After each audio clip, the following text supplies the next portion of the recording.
The bus never came. Lyra pulled her threadbare coat tighter against the bitter wind, watching her breath frost in the air. 3 days she'd been waiting at this godforsaken stop, living on stale crackers and melted snow. The bench was her bed now, the rusted shelter her only protection from the storm that had been raging for hours. She should move on. Find another town, another chance. But her feet were numb, her stomach empty, and her wolf was too weak to shift. 6 months of running would do that to a rogue Omega. A small sound cut through the howling wind, a whimper, soft and desperate. Lyra's head snapped up. Through the swirling snow, she saw something that made her heart stop. A child. A little girl, no more than 3 years old, stumbling through the drifts in nothing but a torn pink dress and bare feet. The scent hit her then. Wolf pup. Unmistakable. But that was impossible. Wolf children didn't wander alone. They were precious, protected, guarded by their packs with fierce devotion. A pup this young should be safe in some warm den, not dying in a blizzard. The little girl's dark hair was plastered to her head with snow, her lips blue with cold. She moved with the unsteady gait of exhaustion, following her nose more than her eyes. Following Lyra's scent. The child stopped 3 feet away, swaying on her tiny legs. Golden eyes, wolf eyes, stared up at Lyra with ancient wisdom that didn't belong in such a young face. "You need a home," the little girl said, her voice barely a whisper above the wind. "And I need a mommy." Lyra's Omega instincts roared to life. Protect. Shelter. Save. Every cell in her body screamed at her to gather this child close, to warm her, feed her, guard her with her life. It didn't matter that Lyra was homeless herself, that she had nothing to offer. This pup was in danger, and that was all that mattered. But her rational mind rebelled. She was rogue, cast out, barely surviving. She couldn't take care of a child. She couldn't even take care of herself. "Sweetheart," Lyra whispered, sliding off the bench to kneel in the snow. "Where's your mama? Your pack?" The little girl took another step forward, stumbling. Gone. All gone. Been walking forever. Her tiny hand reached out, fingers blue with frostbite. "You smell safe. Omega. Like mama smelled. Like mama smelled." Past tense. Lyra's heart cracked open. This child was alone. Truly alone. An orphan pup in the middle of a blizzard, and she'd somehow found the one person stupid enough to be sitting at a bus stop in the middle of nowhere. "What's your name, baby?" "Ember." The little girl's legs buckled, and she would have fallen if Lyra hadn't lunged forward to catch her. The child was ice cold, her skin pale and waxy. Hypothermia. She was dying. "It's okay," Lyra murmured, pulling off her coat and wrapping it around the tiny form. "I've got you. I've got you now." She should call someone. The authorities. Child services. Anyone who could actually help this pup. But the nearest town was 20 miles away, and Ember didn't have 20 minutes, let alone the time it would take to get help. Besides, what would she tell them? That she'd found a werewolf child? That she was a werewolf herself? Humans didn't understand their world, and getting involved with human authorities was dangerous for any supernatural being. No. She'd have to handle this herself. Lyra lifted Ember into her arms, shocked by how light she was. The child should weigh more. Should be stronger. But she felt fragile as spun glass, burning with fever despite the cold. "My pack," Ember whispered against Lyra's neck. "They were bad. Hurt me. I ran and ran but got lost." White-hot rage flashed through Lyra. What kind of pack hurt a pup? What kind of monsters? A low growl rumbled through the storm. Lyra froze, her arms tightening protectively around Ember. That growl hadn't come from her. Someone else was out there. Someone big, powerful, and very, very close. Through the swirling snow, a massive shape materialized. A man, tall and broad-shouldered, with dark hair and darker eyes. He moved with the predatory grace of an alpha, his presence commanding despite the casual way he emerged from the storm as if winter itself bent to his will.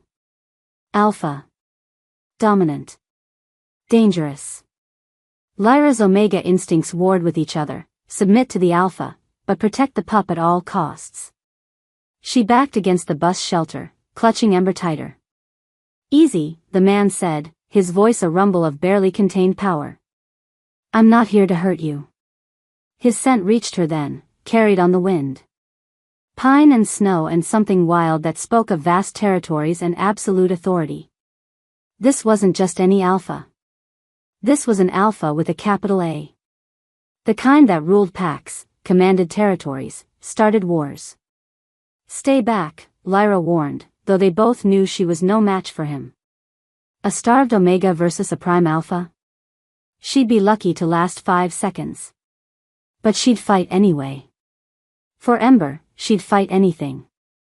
The alpha's eyes flicked to the child in her arms, and his entire demeanor changed.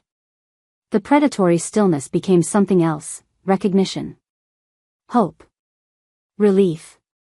Ember, he breathed, and the name was a prayer on his lips. The little girl stirred weakly. Uncle Darius? Uncle. Understanding crashed over Lyra like an avalanche. This child, this precious, abandoned pup, belonged to an alpha king. Because that's what he was, she realized.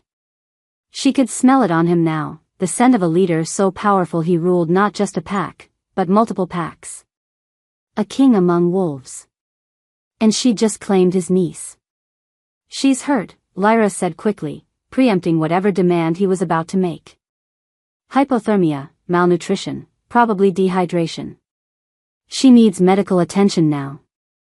Darius moved closer, and Lyra fought every instinct that told her to bare her throat in submission. How long has she been with you?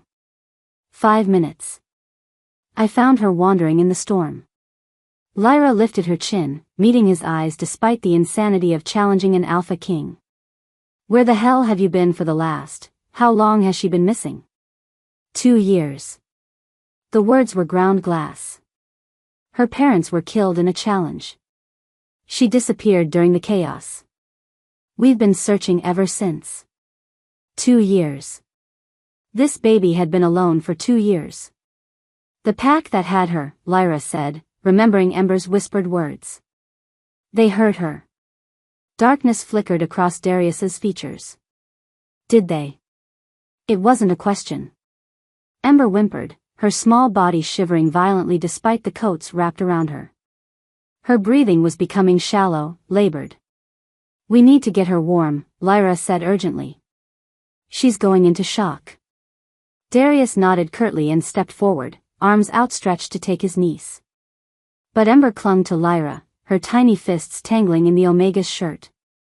No, the child whispered. Want mommy. Want my Omega mommy. My Omega mommy. The words hung in the frigid air like a challenge, a claim, a declaration of war against the natural order of things. Alphas didn't share their pack members.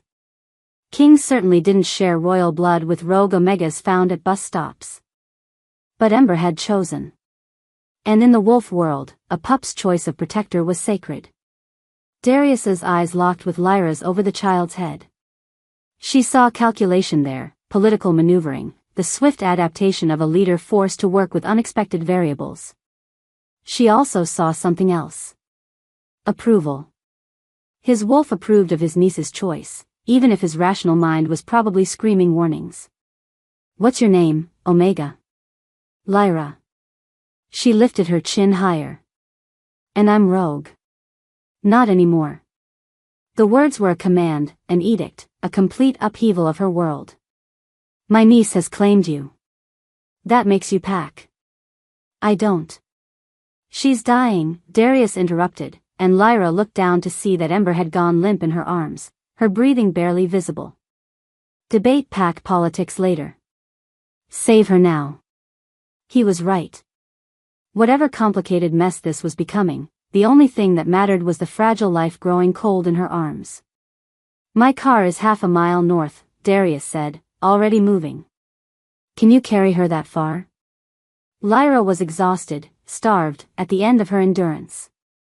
But she'd crawl through fire for this child. Yes. They moved through the storm like shadows, the Alpha King and the Rogue Omega united by the precious burden between them. Ember drifted in and out of consciousness, sometimes calling for her mama, sometimes clinging to Lyra with desperate strength. By the time they reached the sleek SUV hidden among the trees, Lyra was stumbling with exhaustion. Darius helped her into the passenger seat, then climbed behind the wheel and started the engine, blasting the heat. There's a pack doctor an hour from here, he said, pulling out his phone. I'll call ahead, tell them we're coming. While he made the call, Lyra cradled Ember close, trying to warm the child with her own body heat. The little girl's skin was waxy pale, her lips still blue despite the heated air washing over them. Stay with me, sweetheart, Lyra whispered. Stay with mommy. The words slipped out without conscious thought, but they felt right. True. This child had claimed her, and she was claiming the child in return. Pack law. Heart law. Laws older than civilization itself. Darius finished his call and pulled onto the road, driving with controlled urgency through the storm. She'll live, he said, glancing at them through the rearview mirror. It wasn't a prediction. It was a decree from an Alpha King who'd already lost too much. Ember would live because he willed it, because Lyra demanded it, because sometimes the universe gave broken things a second chance. But as they drove through the night toward an uncertain future, Lyra couldn't shake the feeling that saving Ember's life was only the beginning. The politics of an Alpha King claiming a Rogue Omega, a royal pup choosing a homeless protector, a king's bloodline mixing with the unwanted. This was how wars started. This was how worlds changed. And it had all begun with a 3-year-old wolf pup stumbling through a blizzard, following her nose toward the one person desperate enough to catch her when she fell. Chapter 2. The Northern Territory compound rose from the forest like something out of a fairy tale, if fairy tales included armed guards, reinforced gates, and enough security cameras to monitor a small country. Lyra pressed her face to the SUV window, watching the massive lodge grow larger as they approached. Stone and timber construction that spoke of old money and older power, sprawling across manicured grounds that probably cost more to maintain than most people earned in a lifetime. Welcome to the palace, Darius said dryly, noting her expression. Ember stirred weakly in Lyra's arms. The child's fever had broken during the drive, but she remained frighteningly pale, her breathing shallow. Every few minutes she'd whisper, "Mama," and press closer to Lyra's chest, as if afraid her newfound protector might disappear. It's not exactly what I expected, Lyra admitted, watching wolves in human form patrol the perimeter with military precision. More fortress than home. When you rule 5 packs and half the supernatural community wants you dead, home becomes fortress. Darius pulled up to a side entrance where several people waited. The main entrance is for show. This is where we actually live. A woman in scrubs hurried toward the car, Dr. Helena Martinez, based on Darius's earlier phone descriptions. Behind her stood a tall man with silver hair and cold eyes, flanked by 3 others in expensive suits. The council, Lyra realized.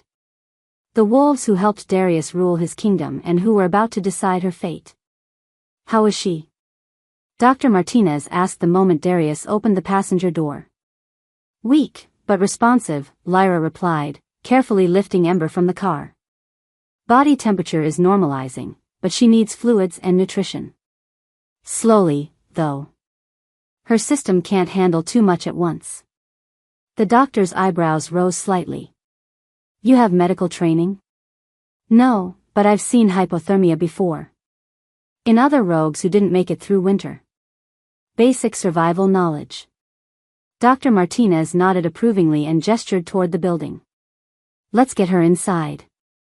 I've prepared the medical wing. As they moved toward the entrance, Ember's eyes fluttered open. She took one look at the unfamiliar faces surrounding them and let out a cry that made every wolf in the vicinity wince. Mama! Don't let them take me. Her tiny arms wrapped around Lyra's neck with surprising strength, her distress spiking through the air in waves of panicked pheromones. Several of the guards stepped forward instinctively, their protective instincts triggered by a pup in distress. "It's okay, sweetheart," Lyra soothed, rubbing circles on Ember's back. "No one's taking you anywhere. Mama's right here." The silver-haired man's eyes narrowed. Did that child just call a rogue Omega Mama? Darius's jaw tightened. "Council business can wait, Marcus. The child needs medical attention." "The child is the rightful heir to the Northern Territories," Marcus replied coldly. "Her associations are absolutely council business." Ember whimpered and burrowed deeper into Lyra's embrace. The scent of her fear was making every dominant wolf in the vicinity tense with the need to eliminate whatever was threatening a pup. "Enough," Darius commanded, his alpha authority washing over the group like a physical force. Medical wing. Now. Politics later. The medical wing was a study in efficiency and expense, equipment that belonged in a hospital, rooms designed for long-term care, and staff that moved with the precision of a trauma unit. Dr. Martinez led them to a private room decorated to look more like a child's bedroom than a medical facility. "Clever," Lyra murmured, noting the soft colors and stuffed animals strategically placed around the medical equipment. "Pups heal better when they're not afraid," Dr. Martinez replied, preparing in 4. "Can you get her on the bed?" "No." Ember clung tighter to Lyra. "Want to stay with Mama?" "The doctor needs to examine you, baby," Lyra said gently. "I'll be right here. I'm not going anywhere." It took 20 minutes of coaxing, but they finally managed to get Ember settled on the examination table with Lyra sitting beside her, holding her hand. Dr. Martinez worked with practiced efficiency, drawing blood, checking vital signs, starting a carefully calibrated 4-drip. Malnutrition, dehydration, and stress-related growth delay, the doctor reported to Darius, who'd stationed himself near the door like a sentinel. "She should weigh at least 10 pounds more for her age. Her wolf is also underdeveloped, probably hasn't been able to shift properly due to her physical condition." "But she'll recover?" Darius asked. "Physically, yes. With proper nutrition and care, she should be fine within a few months." Dr. Martinez glanced at Ember, who was drifting off to sleep while clutching Lyra's hand. "Emotionally, that's more complicated. She's been through significant trauma. The bonding behavior with a mess." "Lyra," Lyra supplied. "The bonding behavior with Lyra is actually healthy, given the circumstances. Pups need secure attachment to heal from trauma. Disrupting that bond now could set back her recovery significantly." Through the glass wall of the medical room, Lyra could see the council members gathering in the hallway, their expressions ranging from concerned to outright hostile. Marcus, in particular, kept shooting glances her way that made her skin crawl. "How significantly?" Darius asked. Dr. Martinez hesitated. "In severe cases, forced separation from a chosen caregiver can cause a pup to stop eating, stop speaking, even stop shifting. It's called attachment disruption syndrome, and it can be fatal." "Fatal." The word hung in the air like a sword. "There has to be another way," Marcus said, having apparently overheard the conversation. He stepped into the room with the entitled authority of someone accustomed to being obeyed. "The child can bond with an appropriate caregiver. Someone vetted, someone with proper bloodlines." Ember's eyes snapped open at the sound of his voice, and she pressed closer to Lyra with a soft whimper. "She's already bonded," Lyra said quietly. "Pup bonds aren't interchangeable." "You're a rogue," Marcus replied dismissively. "An unknown quantity with unknown loyalties. Do you really think we'd entrust the heir to the Northern Territories to someone who could disappear at any moment?" Lyra's temper flared, but she kept her voice level for Ember's sake. "I wouldn't disappear. Not from her. Forgive me if I don't take the word of a rogue Omega." "Marcus." Darius's voice carried a warning that made the temperature in the room drop several degrees. But Marcus was undeterred. "She could be working for our enemies, Darius. She could be a plant, positioned perfectly to intercept the child when she wandered from her captors. This entire scenario is suspiciously convenient." You think I arranged to be homeless and starving at a bus stop in the middle of nowhere on the off chance a missing royal pup would stumble out of a blizzard? Lyra couldn't keep the incredulity from her voice. Stranger things have happened in pack politics. Dr. Martinez cleared her throat diplomatically. Perhaps this discussion could continue outside? The patient needs rest. But Ember was already stirring, made anxious by the tension in the room. Mama, she whispered, her small hand tightening on Lyra's. I'm here, sweetheart. The mean man wants to take me away from you. Out of the mouths of babes. Marcus's face flushed red while Darius looked like he was considering violence. No one is taking you anywhere, Lyra said firmly. I promise. It was a promise she had no authority to make, and everyone in the room knew it. But Ember relaxed slightly, her trust in her chosen protector absolute. We need genetic confirmation, Marcus announced. Blood work to prove paternity. I can have results within the hour, Dr. Martinez said. Though honestly, just look at her. She has Darius's brother's eyes and facial structure. She's definitely pack bloodline. Scientific confirmation, Marcus insisted. We need legal documentation for the succession courts. While the adults argued, Lyra watched Ember's face grow paler with exhaustion. The child needed sleep, needed peace, needed stability. Instead, she was getting political maneuvering and power plays. She needs rest, Lyra interjected. Whatever you need to discuss, can it wait until tomorrow? The council meets tonight, Marcus replied coldly. The rogue situation needs to be resolved immediately. I have a name, Lyra snapped, her patience finally fraying. And I'm sitting right here. If you're going to discuss my fate, at least have the courtesy to include me in the conversation. Darius stepped forward before Marcus could respond. You're right. This should be a private discussion between the interested parties. Interested parties. Not pack members, not equals, not people with actual rights in this situation. Just interested parties. I'll stay with Ember while you talk, Dr. Martinez offered. She shouldn't be left alone right now. Lyra looked down at the sleeping child, her heart clenching. She'd promised not to leave, but if staying meant putting Ember in political danger. Go, Dr. Martinez said softly, understanding her dilemma. I'll be here. Nothing will happen to her while you're gone. The conference room was as intimidating as the rest of the compound, a massive table surrounded by leather chairs, portraits of previous Alpha Kings glowering down from the walls. Marcus took his seat at Darius's right hand, while the other council members arranged themselves with calculated precision. Lyra was offered a chair at the far end of the table, physically separated from the real power in the room. Let's start with the obvious, Marcus began without preamble. You're rogue. What pack cast you out, and why? Straight for the throat. Lyra had expected this, but it still stung. The Silverwood pack.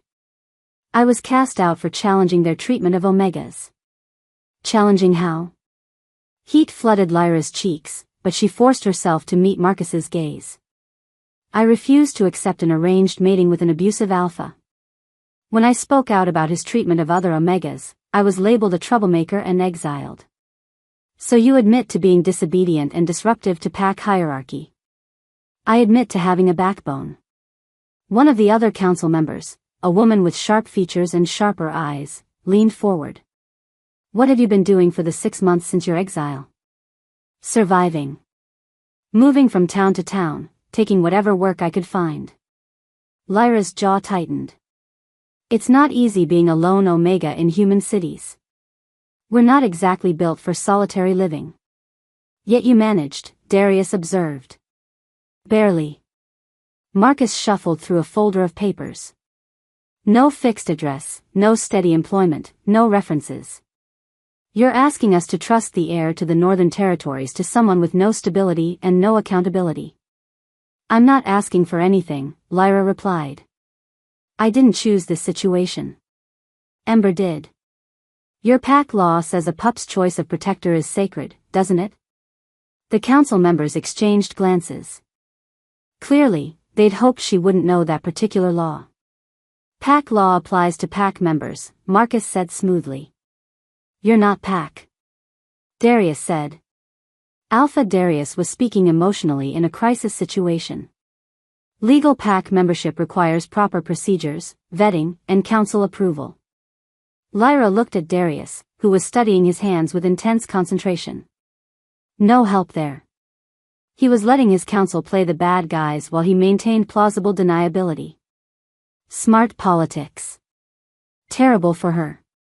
So what exactly are you proposing? She asked. Supervised visitation, the sharp-eyed woman replied. You may see the child under guard, in controlled circumstances, while she's gradually transitioned to appropriate caregivers. And if she refuses the transition? If she gets sick from the separation? Marcus waved a dismissive hand. Children adapt. She'll form new attachments. She's not a pet you can rehome, Lyra snapped. She's a traumatized little girl who's already lost everything. You want to take away the one person she feels safe with? We want to protect the future of our pack, Marcus replied coldly. That means keeping royal bloodlines away from unstable influences. Unstable influences. Lyra tasted the words like poison. Is that what you call someone who saved a dying child? We call it what it is, an unacceptable risk. The door to the conference room burst open, and Dr. Martinez hurried in, her face flushed with urgency. She's awake and asking for Lyra, the doctor announced without preamble. Her blood pressure is spiking, and she's showing signs of severe distress. If we can't calm her down, I'm going to have to sedate her. Sedate her? Lyra was on her feet instantly. She's 3 years old and already traumatized. You want to drug her into compliance? I want to keep her alive, Dr. Martinez replied sharply. Her heart rate is approaching dangerous levels. Through the walls of the conference room, they could all hear it, the high, keening cry of a pup in distress. The sound made every wolf in the building restless, their protective instincts triggered by a child's pain. This is exactly what I was afraid of, Marcus muttered. Emotional manipulation. She's not manipulating anyone, Lyra snarled, her patience finally snapping. She's a baby who's scared and alone and calling for the one person who's shown her kindness in God knows how long. The crying intensified, and several of the council members winced. Pup distress calls were designed by nature to be impossible to ignore, to compel immediate protective response from any adult wolf within hearing. Bring her here, Darius said suddenly. Darius, no, Marcus protested. We can't set precedent. Bring her here, Darius repeated, his alpha authority cutting through the objections like a blade. Now. 5 minutes later, Dr. Martinez carried a sobbing Ember into the conference room. The moment the child saw Lyra, she launched herself from the doctor's arms and ran to her chosen protector. Mama. I thought you left me. Never, Lyra whispered, gathering the small body close. I told you I wouldn't leave you. Ember's sobs gradually quieted as she settled in Lyra's lap, her tiny hands fisted in the Omega's shirt. The change in the room's atmosphere was immediate. Where there had been tension and political maneuvering, now there was the primal peace that came from a protected pup. Marcus looked like he'd been force-fed lemons. This proves nothing except that the child has formed an unhealthy attachment. Attachment, Dr. Martinez corrected firmly, that is currently keeping her alive. Her vital signs have returned to normal now that she's with Lyra. Ember looked around the conference room with wide, curious eyes, taking in the intimidating portraits and formal atmosphere. When her gaze landed on Marcus, she pressed closer to Lyra. He's the mean man, she whispered, loud enough for everyone to hear. He's not mean, sweetheart. He's just concerned about keeping you safe. You keep me safe. You're my mama now. The words fell into the silence like stones into still water, creating ripples that would reshape everything. In the wolf world, family bonds were sacred, inviolable, written in blood and breath and choice. Ember had made her choice clear. This is impossible, Marcus said flatly. We cannot allow a rogue Omega to claim royal bloodline. She hasn't claimed anything, Darius said quietly. The child has claimed her. The child is 3 years old and traumatized. She doesn't understand the political implications. Since when do politics supersede PAC law? Lyra challenged. Since when do convenience and expedience matter more than the well-being of a pup? Marcus's eyes flashed with anger. Since that pup became the heir to territories worth billions of dollars and the future of 5 allied PACs. She's still a little girl who wants her mama.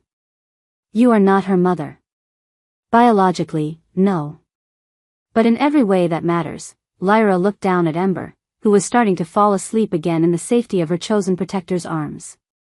Yes, I am. The room fell silent except for the soft sound of Ember's breathing. Every person there understood the significance of what had just been said. Lyra had just claimed a royal pup, publicly and unequivocally. In PAC law, that made her family. It also made her a target for anyone who wanted control over the heir to the Northern Territories. You have no idea what you've just done, Marcus said softly, his voice deadly with promise. I know exactly what I've done, Lyra replied. I've chosen to protect an innocent child. If that makes me your enemy, so be it. Darius stood, his massive frame commanding attention. The child needs stability and security above all else. The council will reconvene tomorrow to discuss arrangements. It wasn't a solution, but it was a reprieve. Lyra gathered Ember closer, breathing in her scent of innocence and trust and hope. Tomorrow would bring new battles, new politics, new attempts to separate them. But tonight, a little girl would sleep safely in her chosen mama's arms. And sometimes, that was enough. Chapter 3. Dawn came too early and brought visitors Darius didn't want to see. Lyra woke to the sound of helicopters landing on the compound's helipad, their rotors beating like war drums against the morning sky. She'd spent the night in the medical wing, curled on a chair beside Ember's bed, refusing all offers of more comfortable accommodations. Trust was earned, not given, and she wasn't about to let the child wake up alone in a strange place. Mama? Ember stirred, her small hand reaching for Lyra's. What's that noise? Just helicopters, sweetheart. Probably important PAC business. Lyra smoothed the child's dark hair, noting with relief that her color was much better this morning. Dr. Martinez's 4 fluids and careful nutrition plan were working. Are they here to see me? Too perceptive for a 3-year-old. Maybe. But you don't have to see anyone you don't want to see. Ember nodded solemnly, then brightened. Can we have breakfast with Uncle Darius? I want pancakes. Before Lyra could answer, a knock sounded on the door.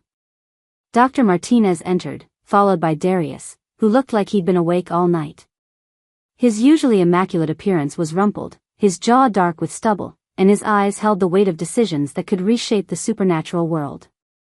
Good morning, little wolf, he said softly, and Ember beamed at him. Uncle Darius. Mama says you might have important PAC business, but I want pancakes. Can we have pancakes together? Something painful flickered across Darius's face. I'd love that, Em, but we have some visitors who want to meet you first. Do I have to? I'm afraid so. But Lyra will be with you the whole time. Lyra caught the careful phrasing. Not your mama or Mama Lyra, just Lyra. Political distancing. Her stomach clenched with understanding. Who are these visitors? She asked.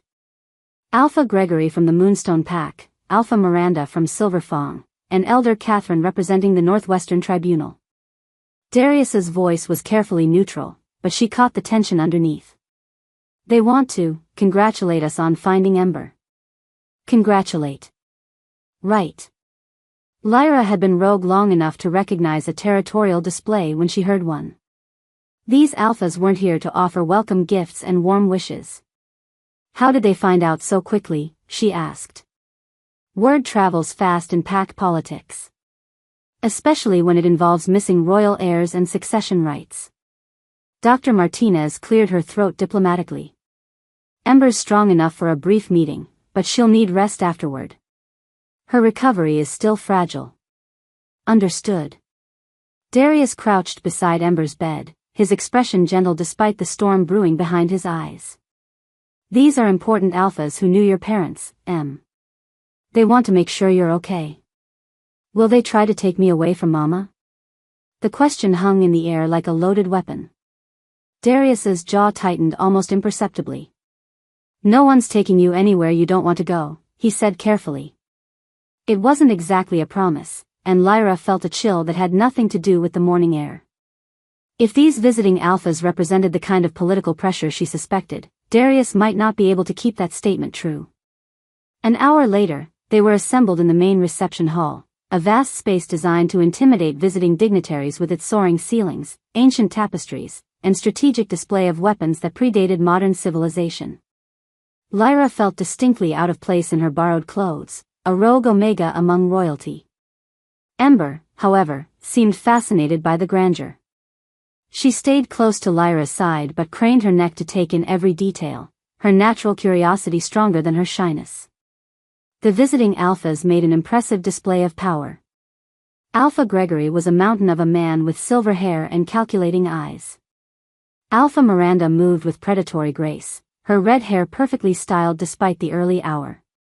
Elder Catherine appeared to be in her 70s, but the authority radiating from her suggested she could level buildings with a disapproving glance. So this is the lost princess, Alpha Gregory said, his voice carrying across the hall like a bell. She has her father's eyes. Indeed, Elder Catherine agreed, studying Ember with uncomfortable intensity. The bloodline is unmistakable. Ember pressed closer to Lyra, overwhelmed by the attention. Mama, she whispered, they're staring at me. I know, baby. Just remember, you don't have to do anything you don't want to do. Alpha Miranda's sharp gaze fixed on Lyra with laser focus. And you must be the rogue who found her. How fortuitous. The word dripped with suspicion and thinly veiled accusation. Lyra lifted her chin, refusing to be intimidated. I prefer lucky. For both of us. Lucky indeed, Gregory agreed, though his tone suggested he found the coincidence anything but. Tell me, Ms. Lyra. Just Lyra? No family name? No pack designation? Exiles don't get to keep family names, Lyra replied evenly. Surely you know that, Alpha Gregory. A muscle ticked in Gregory's jaw. He didn't like being reminded of uncomfortable truths, especially by someone he clearly considered beneath his notice. Elder Catherine stepped forward, her ancient eyes missing nothing. The child seems attached to you. Children bond with those who show them kindness, Lyra said carefully. It's natural. Natural, perhaps. But hardly appropriate, given the circumstances. What circumstances would those be? The circumstances of royal succession, territorial inheritance, and political stability, Miranda interjected smoothly. Surely even a rogue understands that the heir to the Northern Territories requires proper guidance and protection. She has protection, Lyra said, her temper beginning to fray. She has family who loves her and pack members who would die for her. She has a traumatized attachment to an unstable caregiver, Gregory corrected coldly. It's understandable, given her ordeal, but hardly sustainable long-term. Ember looked up at Lyra with worried eyes. Mama, what does unstable mean? It means they think I'm not good enough to take care of you, Lyra said gently, deciding honesty was better than sugarcoating the adult's political maneuvering. But you are good enough, Ember said with the fierce certainty of a child. You saved me. You kept me warm. You promised not to leave me. Elder Catherine's expression softened fractionally. Child, no one doubts this woman's good intentions. But intentions aren't enough when it comes to royal responsibilities. What royal responsibilities? Ember asked, genuine confusion in her voice. The adults exchanged glances. How did you explain territorial politics, succession law, and marriage alliances to a 3-year-old who just wanted her mama and pancakes? When you grow up, Darius said carefully, you'll inherit your father's territories. That means you'll be responsible for protecting and leading thousands of pack members. Like you do? Yes, like I do. Ember considered this with the serious expression of a child processing grown-up concepts. Will Mama help me? Another loaded silence. Lyra felt the weight of 6 pairs of eyes on her, each gaze carrying different expectations and fears. We'll see, sweetheart, she said finally. The Silverwood pack has expressed interest in fostering the child, Miranda announced, her timing calculated for maximum impact. As a neutral territory with strong educational resources and established bloodlines. Lyra's blood ran cold. The Silverwood pack, her former pack. The same wolves who'd cast her out for refusing an abusive mating. They wanted Ember, and they wanted to separate her from the rogue Omega who'd saved her life. Absolutely not, Lyra said, her voice sharp enough to cut glass. You don't have authority to refuse on the child's behalf, Gregory pointed out. I have the authority of someone who won't let a little girl be used as a political pawn. Everything about royal bloodlines is political, Elder Catherine said quietly. The sooner you accept that, the less painful this will be for everyone involved. Ember tugged on Lyra's shirt. Mama, I don't want to go to Silverwood. I want to stay with you and Uncle Darius. I know, baby. The child's preferences are noted, Miranda said dismissively. But hardly determinative. Children often want things that aren't in their best interests. Like safety and love and stability? Lyra shot back. Like remaining with caregivers who lack the resources and training to prepare them for their future responsibilities. Darius had remained silent throughout the exchange, his face a mask of diplomatic neutrality. But Lyra caught the tension in his shoulders, the way his hands clenched and unclenched at his sides. He was fighting his own battles, torn between political necessity and personal conviction. Perhaps, Elder Catherine suggested, we could arrange a trial period. The child could visit the Silverwood territory, meet potential foster families, become accustomed to proper pack hierarchies. Over my dead body, Lyra snarled, her Omega instincts flaring to protective fury. That could be arranged, Gregory said with silky menace. The temperature in the room dropped 20 degrees as Darius's alpha power flooded the space like a tsunami. You will not threaten anyone under my protection. Of course not, Gregory backpedaled smoothly. I merely meant that rogue Omegas are fragile. Accidents happen. Ember whimpered and pressed against Lyra's legs, frightened by the sudden tension and barely contained violence crackling through the air. I think, Elder Catherine said diplomatically, this conversation has become somewhat heated. Perhaps we should continue discussions without the child present. No, Ember said firmly, surprising everyone. I want to stay with Mama. She doesn't leave me with strangers. We're not strangers, child. We're pack leaders who want what's best for you. Mama wants what's best for me too. And she smells like love. You smell like... Ember wrinkled her tiny nose. Like wanting things. Out of the mouths of babes. Even a traumatized 3-year-old could sense the political hunger radiating from the visiting alphas. Children's perceptions can be unreliable, Miranda said stiffly. Children's instincts are usually dead accurate, Lyra countered. They haven't learned to lie to themselves yet. Before anyone could respond, a new complication arrived in the form of Marcus and 2 unfamiliar wolves, a stunning woman with platinum blonde hair and a man who screamed lawyer from his expensive suit to his briefcase. Alpha Darius, Marcus announced formally, may I present Selena Whitmore of the Eastern Alliance and her legal counsel, James Morrison. Selena.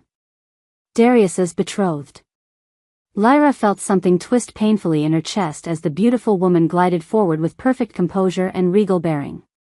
This was what an alpha king's mate was supposed to look like, polished, educated, politically advantageous. Everything Lyra wasn't. Darius, Selena said warmly, rising on her toes to kiss his cheek. I came as soon as I heard about your niece. How wonderful that she's been found safe. Her gaze swept over Ember with genuine warmth before settling on Lyra with curious assessment. No hostility, no immediate territorial response.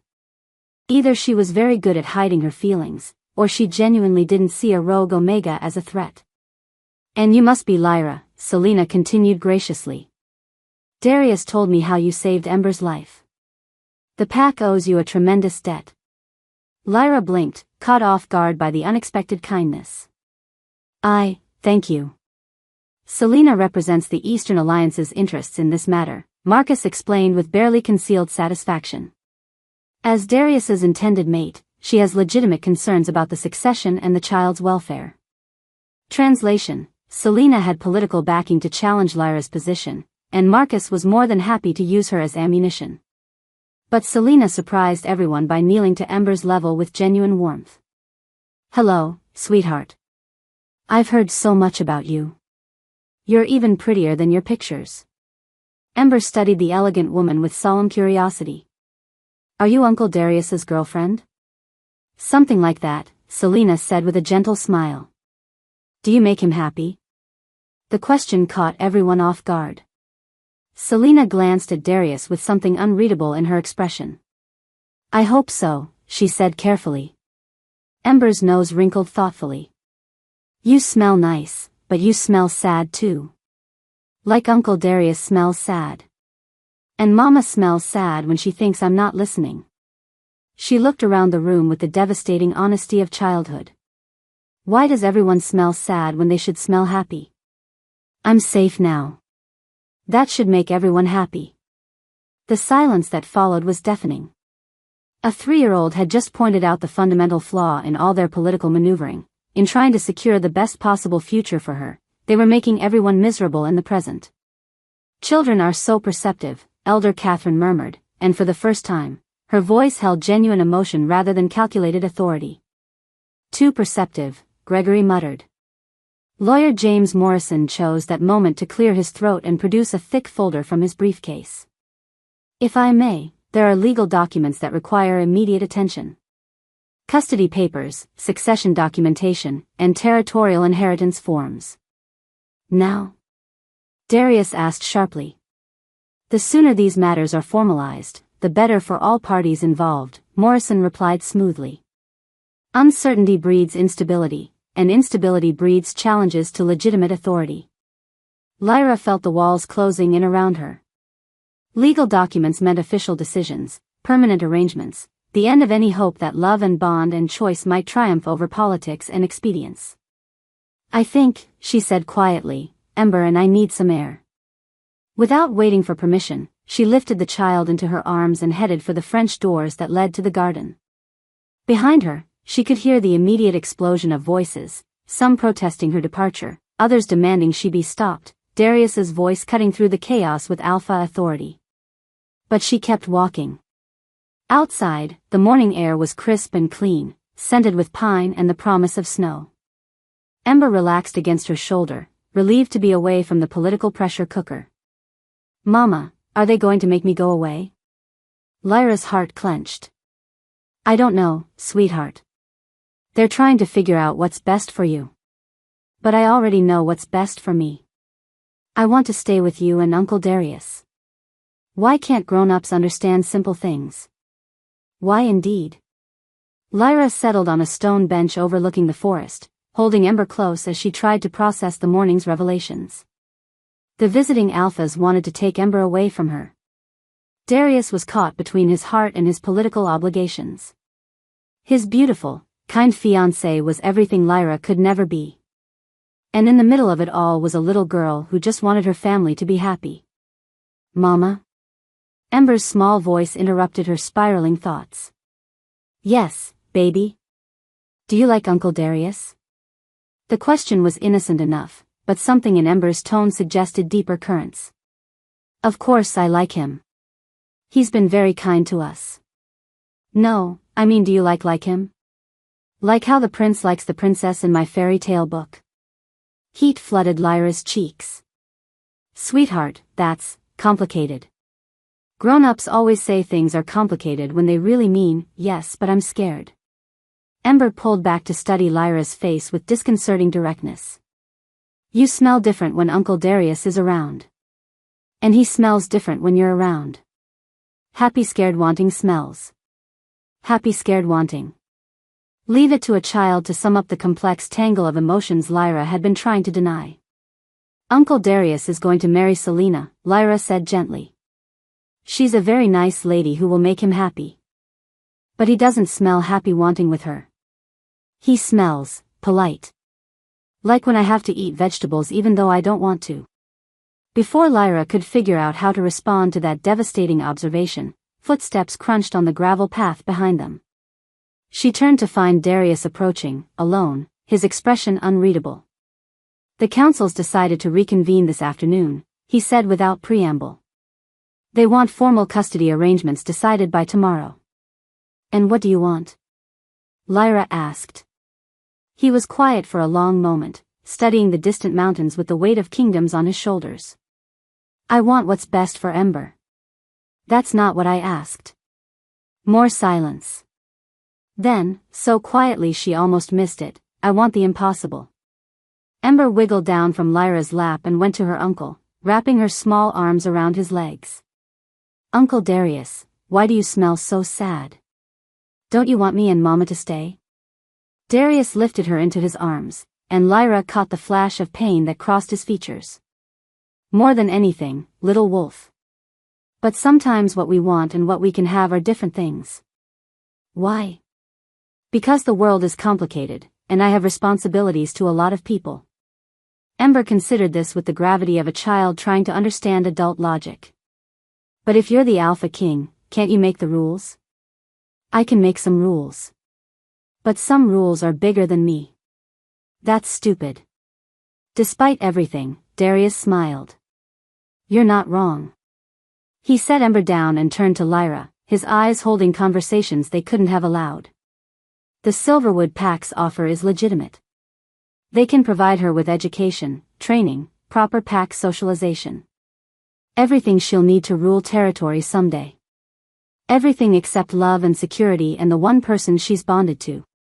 Love doesn't always win, Lyra. Sometimes duty has to come first. And sometimes duty is just an excuse for cowardice. The words hung between them like a challenge. Darius's jaw tightened, but he didn't deny the accusation. The council meets at 2, he said finally. You should be there. Whatever they decide, you have the right to speak for yourself. He walked away without another word, leaving Lyra alone with Ember and the growing certainty that the afternoon would change everything, and not necessarily for the better. Mama, Ember said quietly, watching her uncle's retreating figure. Are you going to fight for us? Lyra looked down at the little girl who'd wandered out of a blizzard and straight into her heart, then at the imposing compound that represented power and politics and everything she'd never been part of. Yes, she said firmly.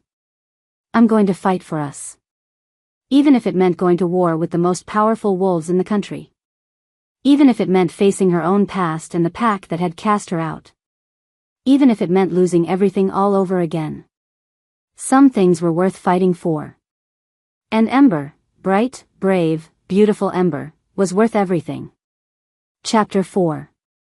The engagement party was supposed to be a celebration of political unity, a formal announcement that would secure the Northern Territory's alliance with the Eastern Packs and ensure stability for the next generation. Instead, it was shaping up to be the most spectacular disaster in recent pack history. Lyra stood at the window of the guest suite she'd been assigned, far from the main royal wing, she'd noticed, watching servants transform the compound's main courtyard into something out of a fairy tale. White silk draping fluttered from ancient oak trees, crystal chandeliers hung from temporary pavilions, and enough flowers to stock a botanical garden were being arranged into elaborate displays that probably cost more than most people earned in a year. 3 days had passed since the morning council meeting. 3 days of formal custody hearings, political negotiations, and increasingly desperate attempts to separate Ember from her chosen protector. Each attempt had ended the same way, with Ember's heartbroken sobs echoing through the compound until someone gave in and brought Lyra back. The child was currently napping on the suite's oversized bed, exhausted from another morning of socialization activities with appropriate pack children. Selena had organized the playdate with the best of intentions, hoping to help Ember adjust to pack life and form friendships with children from suitable families. It had lasted exactly 47 minutes before Ember started asking for Mama and worked herself into such a state that Dr. Martinez had to be called in to check her blood pressure. She's not being deliberately difficult, the doctor had explained to Selena afterward, her voice carefully professional. Separation anxiety is common in traumatized children. Forced interactions with strangers can actually set back her recovery. Selena had accepted the explanation graciously, but Lyra had caught the flash of frustration in her eyes.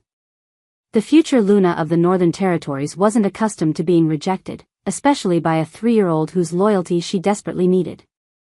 A soft knock on the door interrupted Lyra's brooding. She opened it to find Selena herself, resplendent in a sage green dress that probably cost more than Lyra had earned in her entire life as a rogue. Her platinum hair was styled in an elegant updo, and diamonds sparkled at her throat, the picture of aristocratic perfection. "I hope I'm not disturbing you," Selena said with practiced warmth. "I wanted to speak with you before tonight's festivities." Lyra glanced back at the sleeping child, then stepped into the hallway, pulling the door closed behind her. "She's resting." The morning was challenging. "Yes, I heard." Selena's smile remained perfect, but something sharp flickered behind her eyes. "That's actually what I wanted to discuss." They walked in silence to a nearby sitting room, one of dozens scattered throughout the massive compound. This one was decorated in muted blues and grays, designed to be soothing and non-threatening. The kind of room where difficult conversations were meant to happen civilly. "You must know," Selena began once they were seated, "that tonight is incredibly important for pack stability. The alphas attending represent territories from across the continent. Their support is crucial for maintaining peace."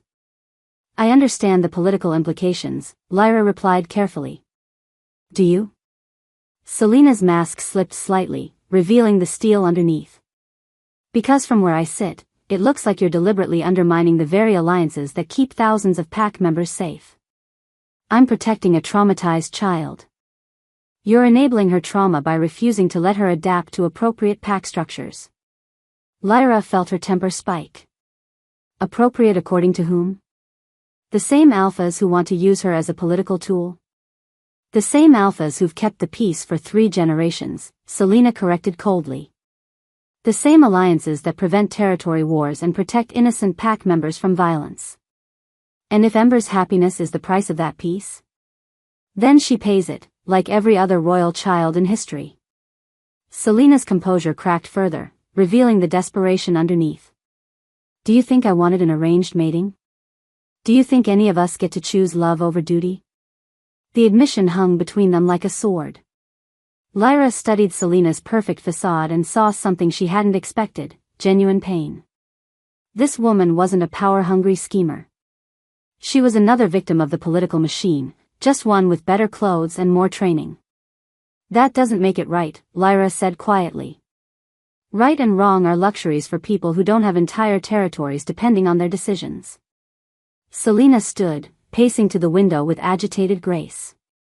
"I need Ember's acceptance, Lyra. Not want, need. If the future queen rejects the future Luna publicly, it destabilizes everything Darius has built. So this is about your position. This is about preventing war." Selena spun around, her control finally snapping. "There are alphas circling like vultures, waiting for any sign of weakness. If they think Darius can't control his own household, if they see his niece, the heir, rejecting his chosen mate." She didn't need to finish the thought. Lyra understood pack politics well enough to know that perceived weakness could trigger challenges, territorial disputes, even outright war. "What do you want me to do?" Lyra asked. "Convince her to accept me. Help her understand that I'm not her enemy." "And if she refuses?" Selena's jaw tightened. "Then you'll have to choose between her temporary happiness and her long-term survival. Because if tonight goes badly, there won't be anywhere safe for either of you." Before Lyra could respond, the door burst open and Ember stumbled in, rubbing sleep from her eyes and clutching a stuffed wolf Dr. Martinez had given her. "Mama? I had a bad dream." She stopped short when she saw Selena, her small body tensing with wariness. "It's okay, sweetheart," Lyra said, opening her arms. Ember ran to her immediately, climbing into her lap with the desperate need of a child seeking comfort. "Just a dream. You're safe." Selena watched the interaction with carefully hidden longing. "Hello, Ember. Did you sleep well? Ember buried her face in Lyra's shoulder, pointedly ignoring the greeting. Ember, Lyra said gently, Selena asked you a question. It's polite to answer. A muffled, I slept okay, emerged from the vicinity of Lyra's collarbone. I'm glad to hear that. Selena knelt beside the chair, bringing herself to Ember's eye level. I wanted to ask if you'd like to help me get ready for tonight's party.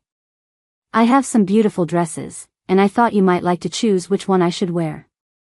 It was a clever approach, giving Ember control and making her feel important.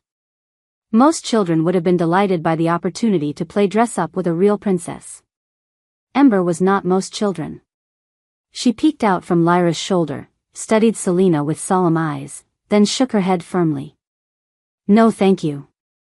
I want to stay with Mama.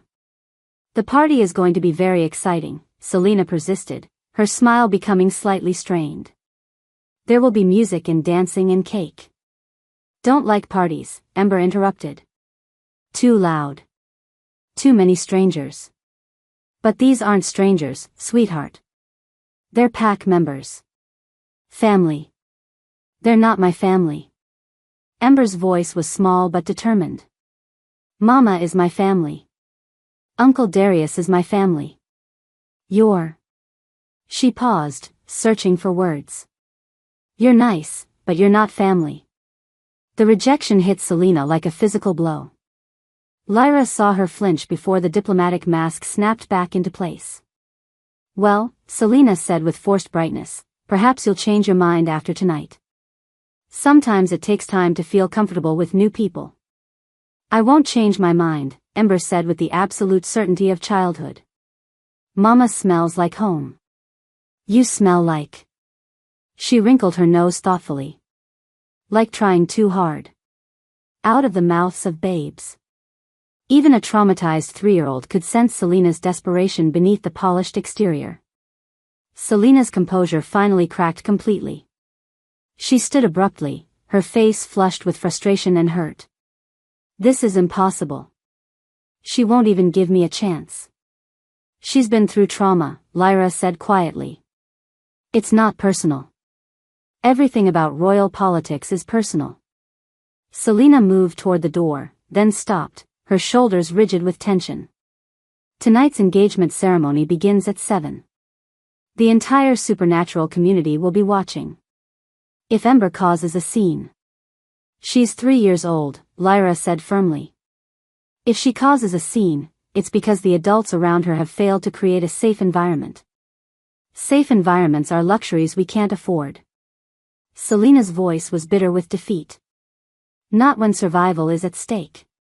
She left without another word, her elegant heels clicking against the marble floor like a countdown to disaster.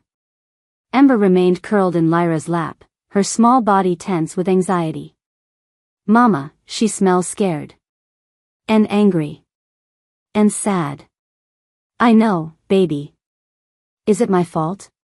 Lyra's heart clenched. No, sweetheart.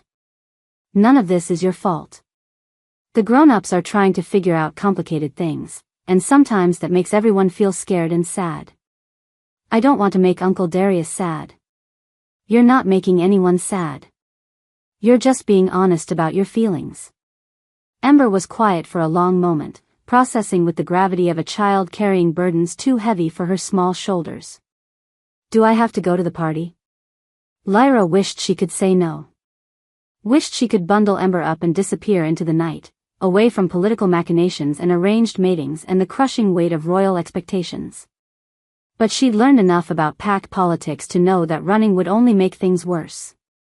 Ember's absence tonight would be seen as an insult to the assembled alphas, a rejection of pack authority that could have far-reaching consequences. Yes, sweetheart. But I'll be with you the whole time. Promise? Promise.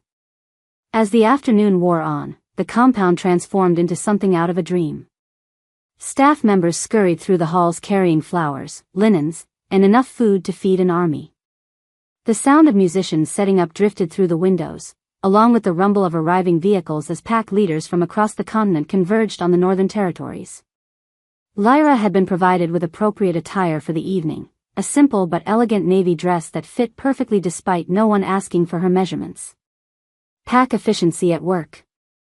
She helped Ember into a miniature version in pale pink, complete with tiny ballet flats and a flower crown that made her look like a fairy tale princess. "You look beautiful, sweetheart," Lyra said, adjusting the flower crown with gentle fingers. "Do I look like a queen?" The question caught Lyra off guard. "What made you think about being a queen?" "Uncle Darius said someday I'll be responsible for lots of pack members, like he is." "That means I'll be a queen, right?" Lyra's throat tightened. How did you explain to a 3-year-old that her entire life had been planned out for her before she was old enough to understand what choice meant? "Maybe," she said carefully. "But that's a long time from now. For now, you just get to be Ember." "But what if I don't want to be a queen? What if I just want to stay with you and Uncle Darius and be a regular little girl?" "What if indeed? Then we'll figure it out together." By 7 o'clock, the main courtyard was packed with the most powerful wolves in North America. Lyra recognized some faces from news reports and pack publications: alphas who controlled territories larger than some countries, elders whose decisions could start or prevent wars, business leaders whose corporations employed thousands of humans who never knew their bosses weren't entirely human. The Northern Territory's inner circle formed a receiving line near the main pavilion. Darius stood at the center in a perfectly tailored black tuxedo, every inch the powerful Alpha King. Beside him, Selena was radiant in silver silk, diamonds glittering at her throat and wrists like captured starlight. They looked perfect together. Matched. Like they'd stepped out of a pack magazine spread titled, "Power Couples of the Supernatural World." "Mama," Ember whispered, pressing close to Lyra's side as they approached the receiving line. "There are so many people." "I know, baby. Just stay close to me." The assembled alphas watched their approach with varying degrees of curiosity, calculation, and barely concealed hostility. Lyra caught whispered conversations as they passed, speculation about the rogue Omega, bets on how long she'd last, pointed comments about appropriate pack hierarchies. She lifted her chin and kept walking. Let them whisper. She'd faced worse than political gossip. When they reached the receiving line, Darius stepped forward with a formal smile that didn't reach his eyes. "Ladies and gentlemen, may I present my niece, Ember, heir to the Northern Territories." A ripple of polite applause went through the crowd. Ember shrank against Lyra's legs, overwhelmed by the attention. "And this is Lyra," Darius continued, his voice carefully neutral, "who saved Ember's life and has been caring for her during her recovery." More polite applause, though significantly less enthusiastic. The distinction was clear: Ember was the honored guest, Lyra was merely the help. Selena stepped forward with practiced grace, her smile warm and welcoming despite the morning's tension. "Ember, darling, you look absolutely lovely. Would you like to meet some of the other pack children? I've arranged a special table just for the little ones." Ember's grip on Lyra's hand tightened. "I want to stay with Mama." "Of course," Selena said smoothly, though her smile flickered slightly. "Perhaps later." Alpha Gregory appeared at Selena's shoulder, his bulk imposing even in formal wear. "The children's table has been prepared with special activities," he announced loudly enough for the nearby alphas to hear. "Age-appropriate entertainment for our youngest pack members." Translation: Ember should know her place and stay with the children while the adults conducted important business. "Thank you for thinking of her," Lyra said diplomatically, "but Ember prefers to stay close to me in new situations." "Surely a child should learn to interact with her peers," Gregory pressed, his tone suggesting that Lyra's parenting choices were somehow deficient. "She will, when she's ready." "And when might that be?" "The child is 3 years old, not an infant." Lyra felt her temper rising, but before she could respond, Ember stepped forward with surprising courage. "I don't want to sit at the children's table," she announced, her small voice carrying clearly in the suddenly quiet courtyard. "I want to sit with Mama and Uncle Darius." A murmur went through the crowd. Royal children didn't typically make demands at formal events, especially not in front of assembled alphas. "Sweetheart," Selena said with forced patience, "the children's table will be much more fun. There are games and..." "No." Ember's voice was small but determined. "I want Mama." The murmur grew louder. This wasn't going according to anyone's script. Elder Catherine materialized from the crowd, her ancient eyes assessing the situation with surgical precision. Perhaps the child would be more comfortable in a quieter environment. Formal events can be overwhelming for the young. It was a diplomatic way of suggesting Ember should be removed before she caused further disruption. But Ember, with the perverse timing of a tired 3-year-old, chose that moment to have a complete meltdown. "I don't want to go away," she wailed, her voice rising to a pitch that made every wolf in the vicinity wince. "I want to stay with Mama. Why does everyone want to take me away from Mama?" The sophisticated political gathering suddenly found itself dealing with a sobbing toddler whose distress calls were triggering every protective instinct in the assembled pack members. Conversations stopped. Servers froze mid-step. The musicians faltered into silence. "It's okay, sweetheart," Lyra murmured, kneeling to gather Ember into her arms. "No one's taking you anywhere." "They are." Ember sobbed against her shoulder. "They keep trying to make me go away from you. I don't want to go to the children's table. I don't want to live with strangers. I just want you and Uncle Darius." The words carried clearly across the silent courtyard, reaching every ear present. In front of the most powerful alphas in North America, the heir to the Northern Territories had just publicly rejected the entire political establishment in favor of a rogue Omega. Lyra felt the weight of hundreds of eyes on her, the pressure of political implications she could barely fathom. This wasn't just a child's tantrum, it was a declaration of loyalty that could reshape territorial politics. "I think," she said quietly, standing with Ember still clinging to her, "we need some air." But as she turned to leave, Ember's voice rang out one more time, delivering the final blow to Selena's carefully orchestrated evening. "I don't want her to marry Uncle Darius," she declared, pointing at Selena with the devastating honesty of childhood. "I want Mama to marry Uncle Darius. They smell happy together, and they both love me." The silence that followed was deafening. In one innocent outburst, a 3-year-old had just publicly rejected the engagement that was supposed to secure the future of the Northern Territories. And every alpha present had heard her do it. Lyra met Darius's eyes across the frozen tableau of the engagement party. His face was carefully blank, but she could see the storm brewing behind his eyes, political calculation warring with personal desire, duty battling against the impossible dream a child had just voiced. Selena stood like a statue, her perfect composure finally shattered beyond repair. The rejection was complete, public, and witnessed by everyone who mattered in their world. As Lyra carried the still sobbing Ember away from the wreckage of what was supposed to be a celebration, she couldn't shake the feeling that the real battle was just beginning. Because in the wolf world, when a royal heir chose sides, everyone else had to choose too. And not everyone was going to choose peace. Thank you for watching this video. Subscribe, like and share this video to be the first to get notified when the part 2 of this story drops.